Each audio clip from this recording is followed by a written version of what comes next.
Let's go.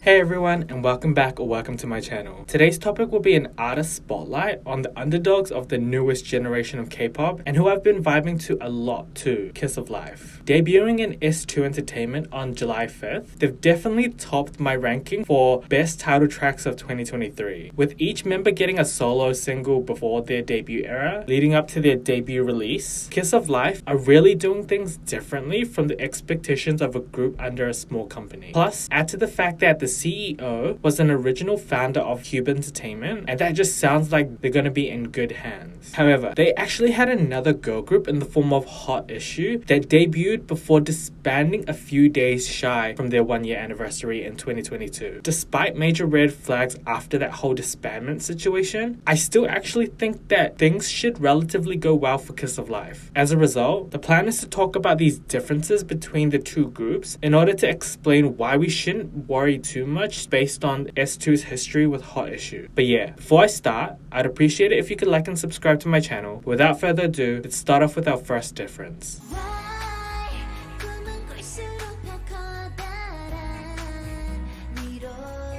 Starting off with pre-debut hype, all of the members of Hot Issue were relatively unknown. Some of them had activities beforehand, but I would say they didn't have the impact where it would generate a lot of hype to accumulate a decent fan base in their debut era. I mean, we had Mayna, who was a contestant in Produce 101 in China, where she ranked 52nd overall, which is real 50-50. However, she was in Yuhua Entertainment at that time, and so she was low-key being overshadowed by the fact that Mei Qi and Xuan Yi of Cosmic Girls had also appeared in that same season in the same company. Then we also had Hyungshin and Dan, who had competed in Capteen. What's crazy is the fact that Capteen was a Mnet-led program, and so I thought it would low-key pop off, but very few of them are thriving post-Capteen. I mean, Dan didn't make it past the auditions, so I don't know if she really would have been remembered like that. And then Hyungshin made it to the finale, but once again, I don't think it had the same impact as making it to the finale of Boys Planet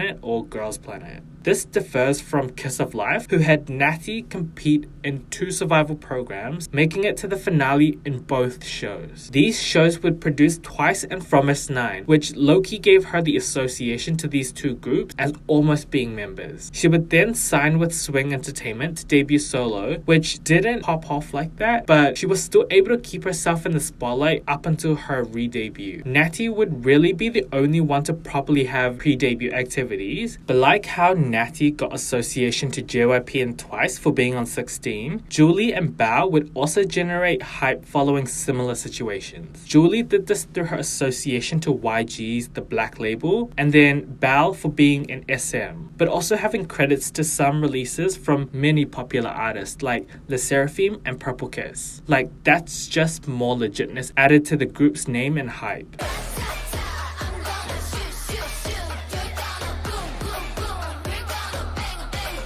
Next off, we have the eras of when they debuted, which is real drastic. Hot Issue debuted at the height of the pandemic, and thus could have been a slightly questionable move. This was kind of at the height of when everyone was kind of getting into K-pop, but also there was a limit in what kind of promotions could be done with all the restrictions in place. This kind of created a chain reaction for many groups disbanding due to the inability to utilize online platforms, which only really bigger companies had the capabilities of doing. I mean, what didn't help was the fact that 5 months before Hot Issue disbanded, S2 Entertainment did acquire Aura Entertainment, which homed Adora, a well-known big hit producer. This could have been great things in terms of getting hands on someone who had experience with creating great music and helping Hot Issue succeed, but this also came at the cost of maybe some liquidity problems, which could have resulted in S2 Entertainment having to let Hot Issue go eventually. This contrasts the year and a few months where things eventually got a bit better in terms of the economy, and then S2 would debut Kiss of Life, which I can't confidently say this was the best time for them to debut, but it was definitely better as they were able to learn a lot from such an event. Kiss of Life also debuted with such a relatively refreshing concept. It's been Girl Crush or Teen Crush that's kind of taken over the scene for girl group concepts. However, Kiss of Life went towards a mature high school mixed with rebellious youth type of concept. Thus, the combination of debuting in a decent recent time with a different concept, it just made them stand out more. This contrasted Hot Issue, who maybe didn't necessarily debut at the best time, but then also debuted with a girl crush concept, and despite having great music in my opinion, I think it would have been pretty generic for others, or nothing new for them to find their own footing, and that's why we kind of saw them get eaten up in the industry and not get as much attention and recognition.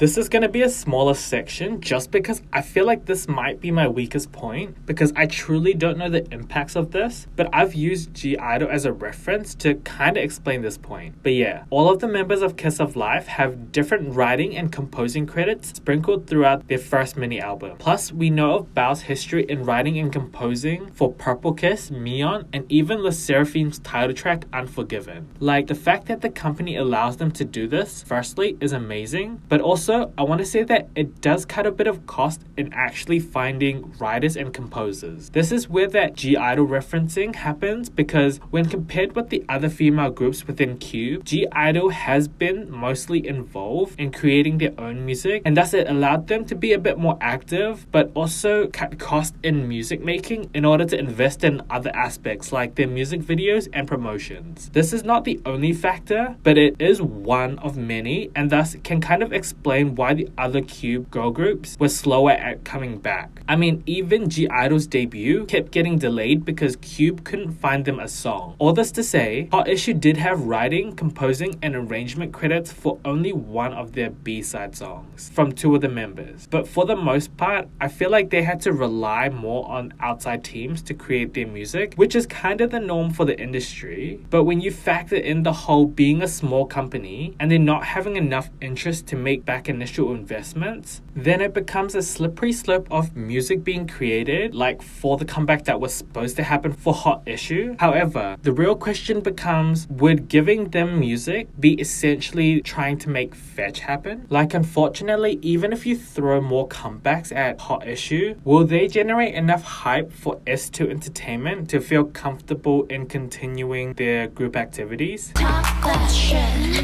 Someone on your lips.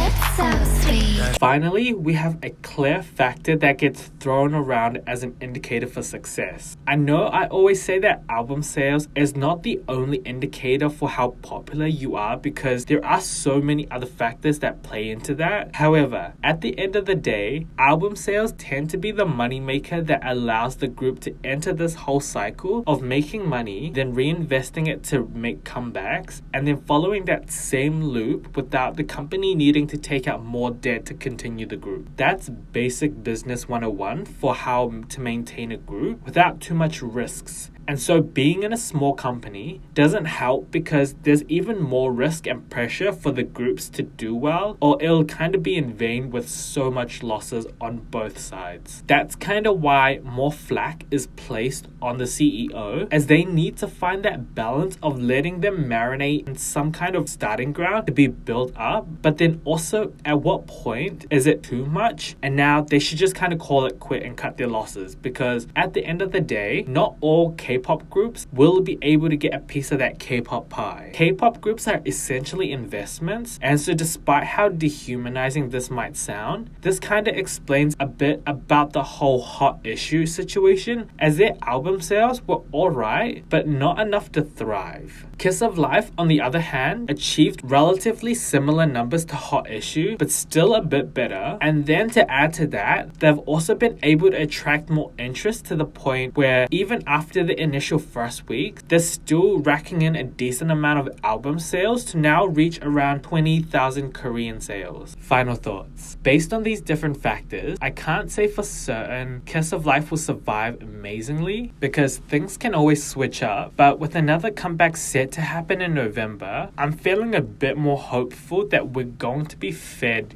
good. Hot Issue was a group that did have so much potential, but ultimately a mixture of all these factors led to them kinda just not going anywhere. I mean, the argument that S2 Entertainment could have done more is definitely a statement to consider, but at the same time, there were literally no issues with the company before their abrupt disbandment. There was literally no red flags, no boycotts, and the CEO led Cube during one of their better eras. So whatever really happened was unfortunate, and I think it just came down to the industry being the K-pop industry. I mean, do note that these factors are real similar to my older video about why Stacey was doing better than Brave Girls and Bugaboo, and so some of these recurring group of factors do play a role in the success of K-pop groups. The impact and weighting of these factors, once again, are situation dependent, but it's clear that they've influenced the outcome for Hot Issue and now for Kiss of Life. But yeah, that's it for the video. Thanks for watching, and let me know your thoughts on Kiss of Life and just any other upcoming groups that you think deserve a bit more recognition. It's really great to see all these Kiss of Life members getting another chance to debut and build their way up from this small company. As for Hot Issue, there really aren't many updates on most of the members in terms of being back in the industry. However, we do have Nahyun, who joined Primrose, and Yewon, who will be participating in Universe Ticket. So make sure to check out Primrose and Universe Ticket if you do want to show your support for them. My next video will be looking at the pre-debut of Eben, which is the new project group of mostly eliminated contestants in the finale of Boys Planet, and also what kind of happened with the other contestants associated with the companies that have created this group. And so if you're interested in this topic, please like and subscribe to keep up to date, and I'll see you in the next video. Bye!